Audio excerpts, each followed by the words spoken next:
A areia sob os cascos dos cavaleiros era quente, como a chama de uma forja. Sobre as fronteiras do Império corriam rumores. As tribos preparavam-se para um ataque, mas ainda antes que o primeiro inimigo levantasse a espada, Roma já sabia onde e quando isso aconteceria. Como? De onde os legados descobriam as rotas do inimigo, a quantidade dos seus guerreiros, até mesmo a localização dos acampamentos? Quem lhe sussurrava esses segredos? E o mais importante, para onde desapareciam aqueles que transmitiam tais informações? A resposta está escondida num sistema cuja rede se estendia dos pântanos do norte da Britânia até as areias da Síria. Mas compreendê-la só é possível ao desvendar como funcionava a mais antiga inteligência do mundo, onde as espadas retinham. A vitória não dependia da força, mas do conhecimento. O historiador Tácito escreveu que os melhores generais do Império venciam não graças ao número de legiões, mas porque conheciam o inimigo antes que ele soubesse sobre eles. Assim, nasceu a sombra que acompanhava cada legião. Uma rede de observadores invisíveis, que hoje seria chamada de serviço de inteligência. Os romanos chamavam a essas pessoas de especuladores, batedores e espiões, que se misturavam com comerciantes, escravos, atores. A tarefa deles era simples: ver e informar. Mas por trás da simplicidade escondia-se um inferno. Os inimigos arrancavam-lhes os olhos, se suspeitassem de engano. Por isso, os especuladores muitas vezes trabalhavam em pares. Um falava, o outro observava. Imagina, não como espectador, mas como uma pessoa no lugar deles. Noite, estepe, o reno às costas. Tu ouves um cão a latir no acampamento inimigo. Um passo em falso e serás pendurado pelos pés no portão. E ao amanhecer, o teu comandante já terá um mapa com as marcações de estradas que ele nunca tinha visto. Foi assim que a magia tática de Roma foi criada, não na magia, mas na informação. Essas pessoas agiam sob o manto das legiões, mas não lhes pertenciam. Eles eram os olhos do Império. E quando o legado tomava a decisão de avançar, ele apoiava-se não só nos relatórios dos tribunos, mas também nos relatórios secretos dos especuladores. Achados arqueológicos no norte da Britânia confirmam a existência de postos de observação ocultos, pequenas fortificações com entradas secretas projetadas para 2 ou 3 pessoas. As suas fogueiras de sinalização podiam alertar um exército inteiro em questão de minutos. Roma criou não apenas um serviço de inteligência, mas um sistema de vigilância do mundo. Foi aqui que, pela primeira vez na história, surgiu a ideia de agentes secretos do Estado. E isso é apenas o começo. Em breve, o Império aprenderá a usar espiões não só na guerra, mas também na política, entre inimigos e aliados. Pois Roma entendeu: informação é poder, e o poder exige uma sombra. E quando o Império se expandia, a rede das suas sombras crescia com ele. Dos bazares do Oriente aos desfiladeiros dos Alpes, onde até o vento parecia o sussurro de ouvidos invisíveis.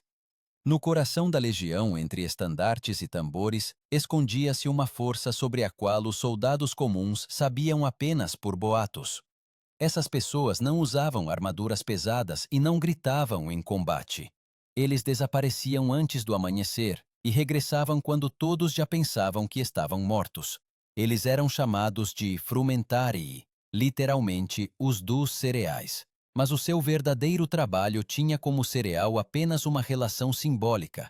Eles alimentavam o império não com pão, mas com informações. Inicialmente eram usados para entrega de mensagens e cobrança de impostos, como escreveu o historiador Frontino. Mas quanto mais amplas se tornavam as fronteiras, mais informações eram exigidas pelo centro.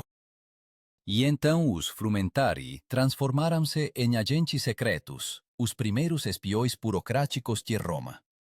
Eles viajavam disfarçados de comerciantes ou cobradores de impostos, e na verdade registravam movimentos suspeitos de tropas, rumores de conspirações, preços de cereais, pois era precisamente através deles que se podia entender onde uma revolta estava a eclodir. Os romanos criaram um termo especial para tais missões ocultas, o cursus publicus, o sistema de correios estatal. Através dele, os frumentarii podiam atravessar milhares de quilômetros, trocando cavalos nas estações e entregando relatórios mais depressa do que a luz de uma vela demorava a queimar. Este era o protótipo de uma infraestrutura de inteligência, com armazéns secretos, abrigos e estalagens falsas. Os contemporâneos diziam: viaja tranquilamente se não encontrares um frumentarius. Caso contrário, é melhor calar-te. Agora, imagina o burburinho de uma taverna em algum lugar em Antioquia. O cheiro de vinho, conversas de mercadores e, entre eles, uma pessoa que simplesmente escuta. Ele bebe pouco, mas memoriza cada nome, cada sotaque. No dia seguinte, um pergaminho segue para Roma com uma breve frase: na guarnição síria, agitação. Foi assim que, a partir de pequenas dicas, se formava um mapa de ameaças para todo o império. Os frumentarii não obedeciam a generais, mas sim pessoalmente ao imperador. Sob Trajano, o seu quartel-general foi instalado na colina Esquilina, nos quartéis da Castra Peregrina. Lá também eram guardados relatórios secretos e listas de agentes, sobre os quais poucos sabiam. Alguns historiadores acreditam que a Castra Peregrina se tornou o protótipo dos futuros quartéis generais dos serviços de inteligência, onde se cruzavam relatórios militares e intrigas políticas. No entanto, o poder dessas pessoas cresceu mais rapidamente do que o próprio sistema podia suportar. Senadores e procônsules os temiam. Os frumentarii podiam aparecer na casa de qualquer funcionário, fazendo apenas uma pergunta: em nome do imperador. Plutarco escreveu que o medo deles era maior do que o da espada de um pretoriano. Eles recolhiam não só informações militares, mas também denúncias, segredos pessoais, até mesmo conversas à mesa dos banquetes. Detalhes sensoriais daquela época dizem mais do que relatórios. Em cartas do Egito, arqueólogos encontraram queixas sobre pessoas desconhecidas que escutam nas tavernas e desaparecem antes do amanhecer. Às vezes, os seus corpos eram encontrados mais tarde, sem vestícios de luta, mas com as línguas cortadas. Possivelmente eram punições por traição, possivelmente uma forma de esconder a sua verdadeira identidade. E, no entanto, o seu trabalho salvava exércitos e cidades. Quando a revolta judaica irrompeu no ano 115, foram precisamente os relatórios dos frumentarii que permitiram ao imperador Trajano deslocar as legiões antecipadamente e evitar uma catástrofe. Mas, juntamente com os sucessos veio a sombra. O império usava cada vez mais espiões contra os seus próprios cidadãos. Roma aprendia não só a defender-se, mas também a vigiar. Assim, a inteligência, de necessidade militar, transformou-se num instrumento de controlo. O imperador recebia informações mais rapidamente do que o Senado, e isso quebrava os antigos alicerces. Os frumentarii tornaram-se os olhos da despotia, uma polícia secreta diante da qual a nobreza tremia. O seu poder, como veneno, penetrava em todas as esferas da vida, até que o próprio sistema começou a ruir sob o peso dos seus próprios segredos. Quando os súditos começaram a odiá-los mais do que aos inimigos, Roma foi forçada a reformar a sua sombra. Sob Diocleciano, no final do século III, os frumentarii foram oficialmente dissolvidos. No seu lugar, vieram novos agentes, os agentes in rebus, aqueles que agem nos assuntos, mais secretos, mais treinados e ainda mais perigosos. Eles tornaram-se a face de uma nova era de inteligência, uma era onde a informação decidia os destinos dos imperadores. E agora, quando a velha Roma se afogou nas suas intrigas, entraram em cena aqueles que possuíam a arma mais mortífera da antiguidade: o conhecimento sobre cada um que respirava no império. Com o alvorecer de um novo século, o império mudou de aspecto. E com ele, a sua sombra também mudou.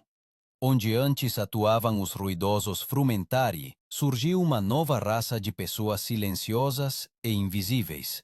Eles eram chamados de agentes in rebus. aqueles que agem nos assuntos. Mas aqueles que os encontravam chamavam-nos mais simplesmente homens sem rosto. Eles podiam estar em qualquer lugar, nos balneários, nos fóruns, nas caravanas. Ninguém sabia quem eles eram, até que fosse tarde demais. Se os Frumentarii eram espiões fardados, os agentes in rebus transformaram-se no protótipo dos modernos serviços secretos. Eles estavam subordinados ao Magister Officiorum, o alto funcionário da chancelaria imperial, que detinha autoridade sobre os correios, as comunicações e a segurança interna. Diocleciano criou a partir deles uma estrutura que lembrava um sistema nervoso. Cada província tinha o seu agente, cada estrada, o seu ponto de comunicação. Eles eram os olhos e os ouvidos não do exército, mas do próprio Estado. A imagem sensorial desta época é a de uma cidade no nevoeiro. Nas ruas ouvem-se passos, mas não se vê quem caminha. Qualquer frase pode tornar-se uma denúncia, qualquer carta, uma prova. Um agente nos assuntos podia ser aquele que trazia água, ou aquele que escrevia a crônica. Nos relatórios do historiador Amiano Marcelino disse que os agentes controlavam até a correspondência dos oficiais. Eram treinados para observar, calar e desaparecer subitamente. Um termo especial que nasce nesta época é o cursus secretus, a estrada secreta. Esta era uma rede de rotas ocultas e estações postais, através das quais os agentes transmitiam relatórios. Ao longo das estradas, havia postos secretos com cavalos, suprimentos e até roupas de diferentes povos, para que o agente pudesse mudar de disfarce, como uma cobra troca de pele. De acordo com arqueólogos, em algumas partes dos Balcãs foram encontradas tavernas, onde, nas paredes, estavam escondidos compartimentos secretos para pergaminhos cifrados. Exatamente esses objetos eram descritos por Lactâncio. Os romanos criaram pela primeira vez um sistema onde a informação se movia mais rapidamente do que o exército. Quando uma revolta irrompia no Danúbio, em Constantinopla já se sabia disso em poucos dias. Era um milagre de logística e controlo, mas em cada milagre de Roma escondia-se um preço. Os agentes in rebus tornaram-se um instrumento de medo. As suas denúncias podiam derrubar qualquer general, e muitas vezes eram eles que decidiam quem viveria e quem desapareceria nas profundezas das masmorras. Plutarco escreveu que, em Roma, deixaram de acreditar até nas paredes. Os cidadãos comuns escondiam as conversas atrás de portas fechadas, e os funcionários destruíam as cartas após a leitura. Um olhar errado podia custar uma carreira. E, no entanto, para o Império estas pessoas eram necessárias. Elas mantinham unida a gigantesca sistema, onde milhares de cidades e milhões de súditos estavam ligados por uma única rede de poder. Para compreender a escala, é importante saber. Segundo cálculos de historiadores modernos, sob Constantino, o Grande, o número de agentes atingia vários millares. Eles tinham patentes, desde cursores, que entregavam os relatórios, até comités, responsáveis pela inteligência em províncias inteiras. Cada agente tinha de conhecer cifras, códigos e métodos de transmissão de sinais, desde flashes de luz nas torres até marcas secretas em colunas. E tudo isso era acompanhado por uma atmosfera de terror frio. Legionários sussurravam sobre o desaparecimento de comandantes. Senadores escreviam discursos, olhando para as portas. Até bispos confessavam: nós oramos a Deus, mas tememos os agentes. Neste sistema, o medo tornou-se parte da ordem. E, no entanto, paradoxalmente, foi precisamente o medo que salvou o Império. Ele o manteve da desintegração interna, enquanto os bárbaros rugiam nas fronteiras. Nos relatórios de Amiano, menciona-se um caso em que os agentes in rebus impediram uma revolta de uma legião inteira na Trácia, interceptando cartas entre oficiais. Este episódio tornou-se um exemplo de como a informação podia parar uma guerra sem uma única espada. Mas por tais sucessos, o Império pagava com a perda da sua alma. Nas ruínas tardo-romanas, arqueólogos encontram tabuinhas de bronze com símbolos codificados, presumivelmente sinais de agentes. Elas lembram que quando tudo estava a ruir, Roma já sabia: não sobrevive quem é mais forte, mas quem sabe mais. E foi esse conhecimento, preciso, impassível, impiedoso, que se tornou a última arma do Império, antes que o fumo de um novo mundo bárbaro se levantasse sobre as suas fronteiras. No final do século IV, as sombras de Roma estenderam-se até aos confins da Europa. O Império respirava com dificuldade, como um velho guerreiro depois de uma longa marcha. Os bárbaros aproximavam-se das fronteiras, e cada dia podia ser o último. Mas mesmo agora, quando as cidades ardiam, a inteligência continuava a trabalhar. Agora, ela tornou-se não apenas um escudo, mas o último nervo do Império. Se antes os agentes nos assuntos zelavam pela ordem, agora procuravam a traição, em todo o lado onde ainda não a havia. Pelos anais de Amiano, sabe-se que nos tempos de Valentiniano e Teodósio, os agentes recolhiam informações não só sobre os inimigos, mas também sobre os seus próprios generais. Roma estava a perder a confiança em si mesma. E, no entanto, foi precisamente essa desconfiança que impediu o sistema de um colapso final, pois cada fuga de informação podia custar a queda de uma província inteira. Um agente que denunciasse podia salvar uma legião, um silencioso, destruir um exército. Nessa altura, nas fronteiras do norte do Limes do Reno, trabalhavam os exploradores, batedores de campo das legiões. Ao contrário dos agentes do imperador, estas pessoas viviam ao lado dos soldados e partilhavam o pão com eles. Mas as suas missões eram muito mais perigosas. Eles atravessavam as linhas inimigas, observavam os movimentos dos godos, francos, alamanos, transmitiam informações sobre rotas e falhas nas fortificações. Eram treinados para reconhecer sinais tribais e para interrogar um prisioneiro de modo que ele não percebesse que já tinha sido traído. Os exploradores eram os olhos no campo de batalha. O seu trabalho começava antes mesmo de as bandeiras serem levantadas.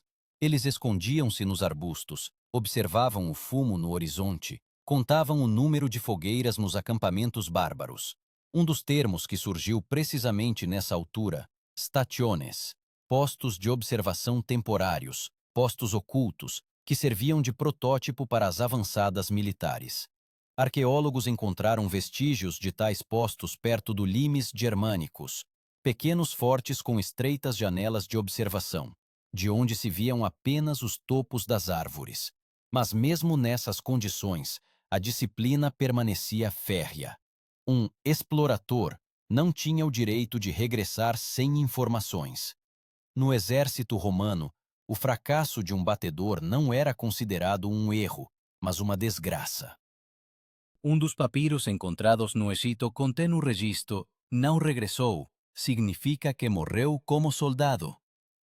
Essa lógica rígida educou uma geração de heróis invisíveis, cujos nomes não foram preservados nas crônicas, mas graças aos quais as legiões ainda sabiam onde e quando atacar.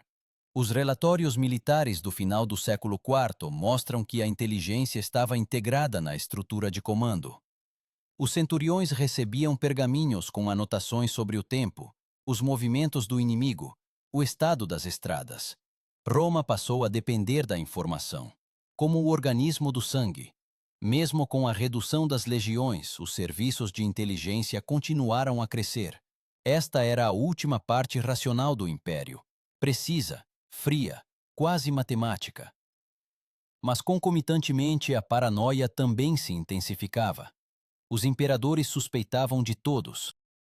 Após a morte de Valente em Adrianópolis no ano 378, começaram limpezas em massa no exército. Procuravam traidores que tivessem entregue aos godos o caminho para a emboscada. Os historiadores ainda debatem se houve uma fuga de informação ou se foi o caos. No entanto, foi a partir desse momento que a inteligência se tornou não apenas uma defesa, mas também uma arma política. Agora os espiões não caçavam inimigos, mas culpados convenientes. E, no entanto, nas fronteiras continuava a viver outra sombra honesta, a inteligência militar. Os exploradores usavam torres de sinalização com espelhos e fumo, transmitindo notícias por dezenas de quilômetros. Cálculos modernos mostram, com bom tempo, uma mensagem podia ir do Mosela ao Reno em um dia. Esta era a ótica da Roma antiga, uma tecnologia que se adiantou ao seu tempo. O historiador Goldsworthy escreve que a inteligência romana no período tardio tornou-se uma mistura de gênio militar e medo político. Em cada secção do limes, havia pessoas que conheciam o inimigo de perto, e, no entanto, o conhecimento não salvou o império. Ele prolongou a sua vida, mas não lhe deu a imortalidade. Quando, no início do século V, os visigodos de Alarico entraram na Itália, os agentes já sabiam disso antecipadamente, mas ninguém acreditou nos seus relatórios. E, no entanto, estes últimos anos, o auge da inteligência romana. Mesmo quando as legiões recuavam, os agentes continuavam a sussurrar nas sombras. Quem falava com quem? Para onde se moveram os destacamentos? Que cidades ainda resistiam? Nessa época, a inteligência tornou-se a última virtude do império, a sua vontade residual de controlo sobre o caos. E enquanto as muralhas desabavam, enquanto as espadas dos bárbaros retinham nas ruas romanas, em algum lugar distante, nas fronteiras queimadas, um explorador ainda observava o horizonte, em silêncio, com precisão, sem medo. Ele já sabia que o império cairia. Mas o dever do batedor não é salvar, mas saber. E mesmo quando Roma se transformou em cinzas, as suas sombras continuaram a olhar para a frente. Quando o império começou a desintegrar-se, a sua inteligência, como um nervo, continuava a transmitir sinais mesmo das partes mortas do corpo. Nas ruínas das províncias ocidentais, ainda viviam aqueles que conheciam as cifras e sabiam ler os rastros do inimigo. Eles já não serviam o imperador. Ele já não existia, mas o hábito de observar e ouvir permaneceu. Essas pessoas transformaram-se num osso invisível que ligava o passado de Roma ao futuro da Europa. Após o saque de Roma por Alarico em 410, quando as chamas se refletiam no mármore dos templos, foram precisamente os antigos agentes in rebus que salvaram os arquivos e os mapas das estradas imperiais. Eles retiraram pergaminhos com as rotas do cursus secretos, como se salvassem o coração de um organismo morto. Graças a estes documentos, mais tarde os reis bárbaros, ostrogodos, francos, vándalos, conseguiram governar os territórios que antes obedeciam a Roma. O historiador Seyer escreveu: mesmo nas ruínas, o império permaneceu un mestre do controlo. Na mesma altura, surgiu uma nova figura, un intermediario entre a inteligencia moribunda e o novo poder. Ele era chamado de notarius, un escriba, mas na verdade era un agente de informação. Ele registrava quem pagava a quem era leal a quem fugia e quem espionava. Esas pessoas das chancelarias de Diocleciano e Teodosio tornaron-se os arquitetos dos futuros sistemas de inteligencia dos estados medievais. A súa capacidade de recoller informazóns e guardar segredos tornouse a base do que máis tarde, nos mosteiros, sería chamado de ars secreta, a arte dos segredos. A parte oriental do imperio, Bizancio, herdou esa sombra e levou-a á perfeição. Aquí, a inteligencia transformouse num mecanismo frío e impecável. Sob o imperador Justiniano, meados do século VI, existia toda uma rede de agentes peregrinos, agentes viajantes, enviados para o Oriente, para as terras dos persas. E eles traziam informações sobre as tropas sassânidas, sobre novas fortificações no Tigre e sobre as rotas das caravanas. Às vezes tinham de viver sob um nome falso durante anos. Justiniano compreendia. O conhecimento não era apenas proteção, mas também diplomacia. Os seus espiões participavam em negociações secretas, subornavam comerciantes, escreviam cartas falsas para semear discórdia entre os bárbaros. Um dos termos daquela época, apóstolos, significava não só mensageiro, mas também batedor em missão. Essas pessoas não apenas recolhiam informações, elas as criavam, reescreviam a realidade em prol dos interesses do imperador. A imagem da época, o silêncio atrás das muralhas de mármore de Constantinopla, nos corredores do grande palácio, o sussurro era mais valorizado que o grito. Aqui, os agentes viviam como monges, sem família, sem nome, sem esperança de glória. O trabalho deles consistia na observação, mas não apenas do inimigo. Eles vigiavam patrícios, comites, até mesmo membros da família imperial. O império sobreviveu porque aprendeu a olhar para si mesmo por dentro. Nesta época, a inteligência ganhou uma nova dimensão, a diplomática. As embaixadas tornaram-se uma cobertura para a recolha de informações. Emissários bizantinos no Oriente estudavam não só rotas militares, mas também tecnologias, métodos de fundição de metal, construção de máquinas de cerco, até mesmo as formas dos capacetes dos inimigos. Os contemporâneos chamavam a isso de inteligência do conhecimento. Assim, da sombra militar, surgiu o protótipo da futura inteligência científica. Mas a principal tarefa continuava a ser a sobrevivência. No norte avançavam os eslavos, no leste, os persas, e dentro de Constantinopla crescia uma rede de traidores. Para manter o poder, os imperadores criaram o protótipo de uma polícia secreta, os bucellarii, guarda-costas pessoais que podiam espiar generais. Eles eram soldados, mas com a função de investigadores. As suas cartas eram interceptadas, as suas conversas gravadas. O medo tornou-se uma nova forma de lealdade. O historiador Procópio escreveu que o imperador desejava saber não só quem agia, mas também quem se calava. Essas palavras descrevem com precisão a essência da inteligência bizantina. Ela deixou de ser apenas uma recolha de dados e tornou-se uma arma psicológica. Ela criava uma atmosfera em que cada cidadão sentia um olhar pelas costas. No entanto, foi precisamente essa observação constante que permitiu a Bizâncio sobreviver por séculos. Enquanto o mundo ocidental caía no caos, aqui ainda funcionava uma rede de estradas, estações secretas e agentes. Eles alertavam sobre o movimento de nômadas, sobre os planos de guildas mercantis, sobre o ouro que fluía através dos desertos. Bizâncio herdou não o exército de Roma, mas a sua capacidade de saber mais do que o inimigo, do que o povo, do que a própria história. Assim, a inteligência que começou com os passos silenciosos dos especuladores transformou-se numa verdadeira filosofia de poder. Ela já não apenas protegia o império, ela tornou-se o seu coração, o seu sistema circulatório. E embora a velha Roma tenha desaparecido, as suas sombras não se dissolveram. Elas apenas mudaram de língua e forma, e preparavam-se para dar o seu último e majestoso passo. Um passo para um futuro onde a informação se tornaria uma nova forma de dominação. Quando a última tocha de Roma se apagou, a sua inteligência não morreu. Ela se dissolveu, como a fumaça que paira sobre as brasas até que o vento a leve para novas margens. As sombras, educadas na disciplina das legiões e no frio cálculo dos imperadores, foram para os mosteiros, para os pátios dos reis bárbaros, para as caravanas do Oriente.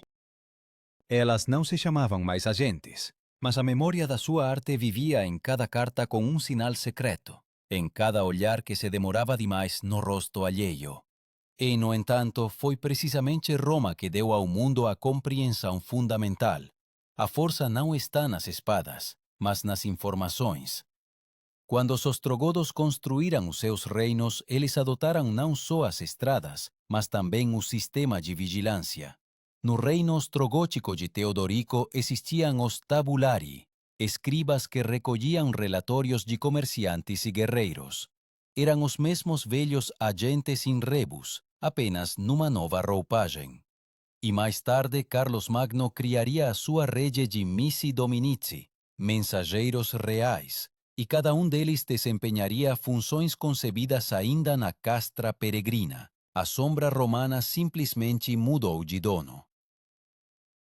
Arqueólogos encontram nas ruínas de antigos fortes placas de bronze com as letras SPQR gravadas, ao lado de símbolos de épocas posteriores. É como o rastro da assinatura da inteligência, o último fôlego do império dizendo, nós ainda vemos. Mesmo séculos depois, as pessoas continuavam a viver sob o olhar que nasceu em Roma. Essa sombra mudou o mundo, dos escribas secretos da Cúria Papal aos primeiros espiões de Gênova e Veneza, dos batedores muçulmanos do califado aos agentes secretos de Bizâncio. Todos eles usaram os princípios desenvolvidos pelos romanos: observar sem intervir, falar pouco, mas transmitir com precisão, temer e por isso sobreviver. Na tática do imperador bizantino Leão VI, disse explicitamente: é melhor perder uma legião do que uma palavra dita à pessoa errada. Esta frase é o último eco da disciplina de inteligência romana. A imagem sensorial do final. Uma noite no fórum vazio. O mármore rachou, a erva cresce entre as colunas. Mas se ouvirmos com atenção, parece que em algum lugar debaixo da terra ainda pulsa a vida. Um impulso fraco, mas inextinto. Esta é a inteligência, a memória do império, o seu pulso, que continua a bater através dos séculos. Nesta herança oculta há algo mais do que apenas uma história de guerras. É uma história do olhar humano. Em cada século, em cada estado, alguém assume o papel da sombra, aquele que sabe, mas não fala. Em Roma era uma questão de sobrevivência, no futuro, uma questão de poder. E dos especuladores aos analistas de inteligência modernos, a inteligência manteve uma essência. O conhecimento, obtido no silêncio, decide os destinos que ressoam no ruído. Os romanos acreditavam que tudo o que é secreto se torna manifesto apenas quando alguém quebra o dever do silêncio, mas os seus agentes raramente o quebravam. Eles desapareciam sem deixar rastro, deixando para trás apenas o resultado, um aviso, uma vitória, uma cidade salva. Assim, pessoas invisíveis salvaram o que os exércitos não conseguiriam proteger. E é precisamente nisso que reside o paradoxo do império. Ele ruiu devido a golpes externos, mas espiritualmente sobreviveu a todos os seus inimigos. Os bárbaros queimaram os seus templos, mas adotaram o seu sistema de poder, estradas e vigilância. Mesmo a inteligência moderna, onde os satélites substituíram as torres e as cifras, as tabuinhas de cera ainda repete a fórmula romana. Ver é governar. Os historiadores debatem quando Roma terminou, em 476, quando o último imperador foi deposto, ou muito mais tarde, quando seus hábitos de pensar e planear desapareceram. Mas talvez Roma não tenha morrido de todo. Ele simplesmente mudou de forma. De cidade transformou-se numa rede, pois tudo o que os seus espiões criaram, a ideia de controlo através do conhecimento, vive ainda hoje. E agora, conhecendo esta história, pode-se perguntar: se Roma sobreviveu não pela espada, mas pela sombra, não estaremos nós a repetir o seu caminho? Quando cada passo é registrado, cada palavra é escrita e cada pensamento se torna dado, não nos teremos nós próprios tornado herdeiros daqueles que outrora observavam por detrás das muralhas do limes.